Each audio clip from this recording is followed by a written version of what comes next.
So this is something that happened to us 5 years ago when Sadie was pregnant. Yeah. Basically, in our old flat, we actually got burgled, and we just wanted to create some awareness of, you know, what it's like being burgled and sort of our experience. And if anyone else is going through it, it's a little bit of support and what to do as well. And what you can do to prevent it, because obviously prevention is key. Definitely. We didn't know really, did we, that much? I think it was like our first real place, wasn't it? Yeah, so we were staying in emergency accommodation first. It was in a hotel. But it was quite secure because it was only the people living in the building that were allowed in. I mean, we did have one weird person. She came and knocked on our door, didn't she? And she was asking us for money. And Ryan was like, no. And she's like, what, you can't even give me any change? She's knocking on a door going, I need 20p for the taxi. For the taxi, yeah. Taxis, this was at like 2 in the morning. Taxis don't cost 20p though. No. Like, how much? She was just getting change from everyone every night. It was really weird. And then we moved on to like a hostel, like a mum and baby unit, wasn't it? And we were there for 2 weeks and it was horrible. It was dirty, it was grotty, but no one ever broke into our room. It was still, again, secure. Yeah. So then we moved to our flat, which was in like central of town. When we walked in, we was like, wow, it's so big here. We literally had only enough stuff to put in like the bathroom. Yeah, I was 34 weeks pregnant. So we're getting ready to settle down and getting the cot set up and everything. We had a little baby money savings pot in the corner of the room. Yeah, that was with Olivia, Yeah. Basically, what happened is we have our suspicions as well of who it could have been. Definitely. Like the caretaker, for example, used to let himself in, and he had a key. Yeah, so one morning we woke up and we sleep with no clothes on.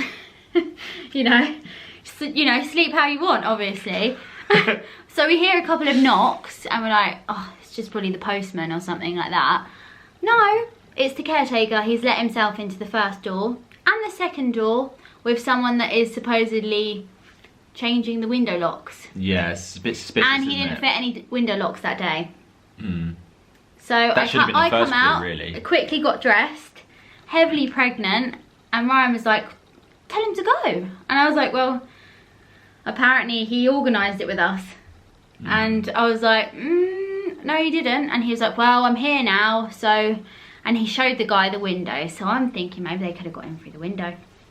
Do you think? It could have been him, because he kept coming over, didn't he? And he was like, oh, I'm just checking up and seeing how you're settling in. This was the caretaker, not the landlord, the caretaker. He thought he was everything. He was asking about the PlayStation as well, because we had a PlayStation 3 at the time, and whoever burgled us, you know, they took the PlayStation 3.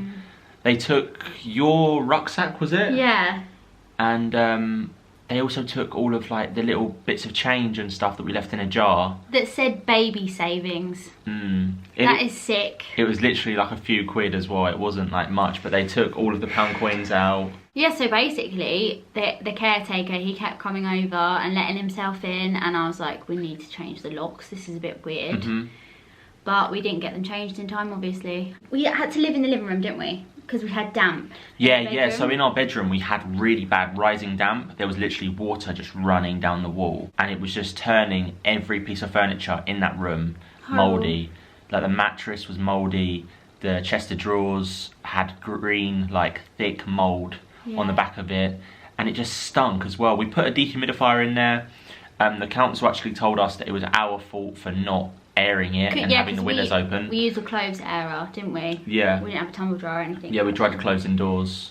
But we actually brought a dehumidifier and that still didn't sort it out. But that's another story anyway. Yeah. We've got plenty of stories, haven't we, to tell.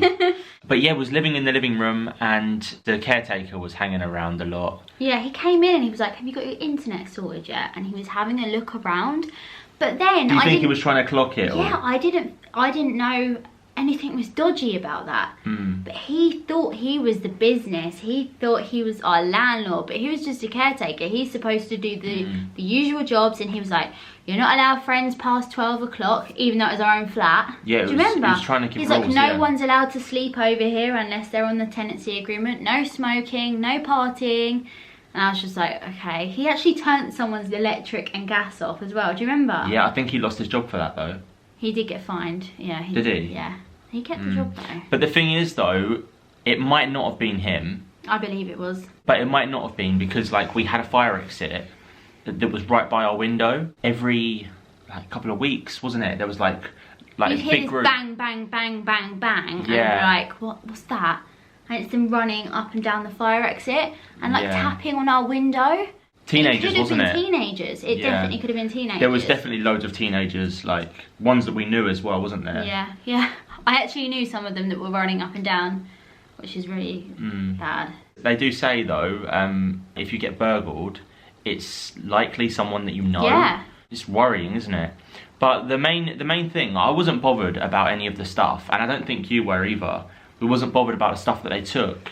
It was more about, this is my home. You don't feel safe in your own home. This is where you want to be, and you want to feel safe and secure.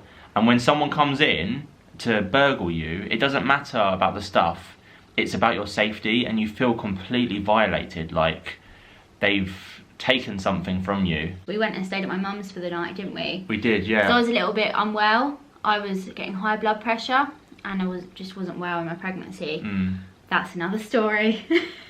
But yeah, we went and stayed at my mum's. We thought we'd, you know, go back and see the family for a bit, and the next day we went to your nan and granddad's and had some dinner.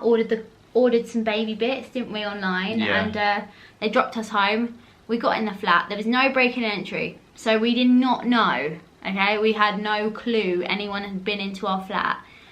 And Ryan went and sat on the sofa, and he was looking around, and I was like, I sat down with him and I was like, where's the PlayStation gone? Where's it gone? Yeah, I was like, where? And he was like, what are you talking about? And I was looking in the oven, the fridge, under the bed, because you under thought, the sofa. I literally thought, pregnancy brain, I've just put it somewhere. Like a massive PlayStation. You thought you misplaced it, yeah. I thought it was my fault. 2 controllers were gone, and we had 4, didn't we? Yeah. And 2 of them were unoriginal ones, and 2 of them were official ones at like £40 online. And they took the games that came with it, and there was like a memory stick in it that keeps some things on there, like so you get a bit of extra space on there. And I went into the cupboard to look for it, and I saw all my stuff poured out on the floor, and I was like, but it was all where's stuff, my bag? It was all stuff that was in your bag. Yeah, and I was like, where's my bag? And I was like, hang on, I must have took it to mum's, and then I've taken the PlayStation to my mum's. And I just, you know, I was confused. I was so confused. You was blaming yourself because you didn't want to believe that someone had like broken in and done that. It was... But they clearly, though, they emptied all of your stuff out of the bag. They put the PlayStation in the bag, and then they, they must have got spooked. But the thing is, we don't know when they came into our flat. But if they were still in our flat, so we were looking around everywhere. We called my brother straight away, and you phoned your nan, and we were like, what do we do? Yeah. Like, what's the next step? But we're not materialistic people. We didn't have anything of value, really. I think the PlayStation 3, which was really old at the time. I mean, even nowadays, they sell online for, you know, 60 quid. Yeah, but you don't need a PS3 when there's like a PS4 out and a PS5 coming soon, you know. But it's the fact that someone got in. Yeah. So we phoned the police, and they came and gave us an interview, and I felt like, what if it's me? Like, what if I've misplaced it and we're just wasting police time? And I was shaking, and my blood pressure went high. That was just anxiety though, wasn't it? Yeah. You was just worried about what actually happened. For me, I was really upset. I was crying a lot. Yeah. And when we went to your mum's that day, didn't we? We went back there, yeah. And I was like, I said to your mum, I said, I do not want to go back to that flat. Yeah. I feel horrible. You were terrified, weren't you? I was like, can we just live here now? And everyone told us, didn't they, that we have to go back. We have to go back and just, you know, they kept saying it's not going to happen again. You know, it's probably someone from the building, which makes it even worse. But our next door neighbour was burgled. They were burgled, but they didn't phone the police. But they were selling drugs. Yeah. They were definitely selling drugs, yeah. Definitely. He kept popping to the shop for a chocolate bar for his girlfriend. Every 5 minutes, wasn't it? Every 5 minutes. Yeah, and he was very, like, paranoid, like... Yeah. Yeah, he was definitely selling some stuff. But I do genuinely think... I genuinely think that they was burgled. I mean, we came back to the flat. They had their... And what's it called? the thing on their door, it was taken off, wasn't it? Yeah, it was literally smashed off. Yeah. See, they had a breaking and entry. Yeah. But we didn't have that. No.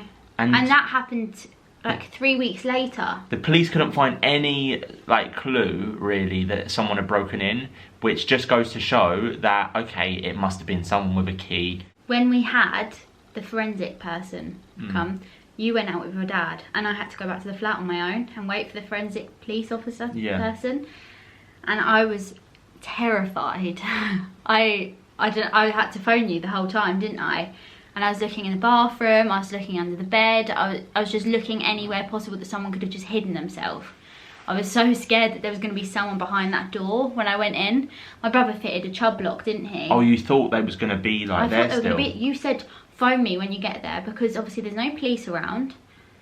And it was the next day and they could have come back into our flat. Yeah, but they wouldn't sleep under the bed, would they? Yeah, but you just don't know. They could have. They definitely could have.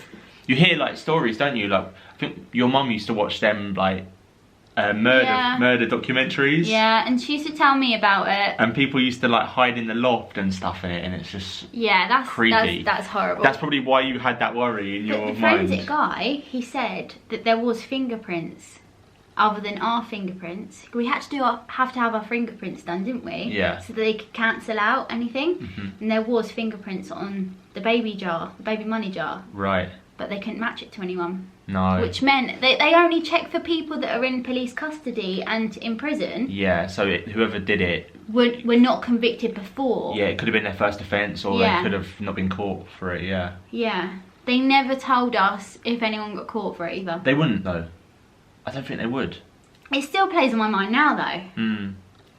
Because it's messed up that someone can just go into your flat. How did they know we weren't there? How did they know we weren't going to be there? What if they put something in our flat, like a tracker or something like that? Do you know what I mean? No, but you know, like, if it was the caretaker, he could have easily come in when we was there, and just like, you know, when he was on his own at one point, he could have put a little microphone down or something, and he could have checked. You just don't know. Listen to the microphone. Okay, so there's no one in the flat right now.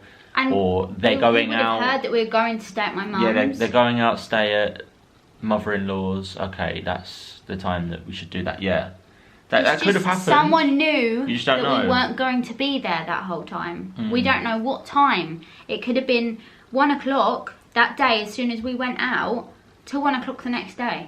They could have done it in the morning. Yeah. You just don't know, and it's so horrible to think that we had to go and live there for another 7 months. Yeah, it wasn't nice. I was really happy actually to get out of there. Yeah, another flat, but it was just one person above us. It was more secure as well. Yeah. But the main thing though is that what happened to us definitely could have been prevented. The council told us when we moved in that we wasn't allowed to change the locks, but that's the first thing that we should have done. And it's the first thing that triggered something. We should have. It could have been the previous people that lived there. It could have been, you just don't know, but we could have prevented it from happening just by fitting a higher security chub lock. Yeah. If we did that, there's no way they would have been able to get in unless they was to break through the window. Because the reality of it is, for like, you know, £30 more. Fitted the locks on the windows could have done something to the window to allow it to be I don't think they got in for the window. Accessed. I don't think they got in for the window. You just don't know. See, it's just playing on my mind. It's 5 years ago and it still messes with my head. It must have been front door though, because we had a basic chub lock on that front door, and even if someone was to break in, it would have been like the first layer of security. They probably could have done it with a paperclip, to be honest, or a bank card. You know, just swipe the bank card down. See, what I'd advise is definitely get high security in your home. Just for like £30 or £40, you could buy a much better chub lock than the basic one that the council put in. Yeah, so if the council say you can't do it, I'm sorry. This is your safety. It is your safety. This is your home. And you need to put yourself first. Exactly.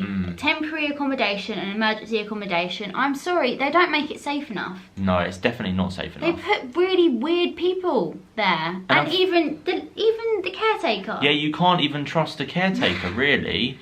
But what you should do, if you do put a new chub lock in, and you're obviously not allowed to. Don't give them the key. Yeah, don't give the caretaker the key. But no.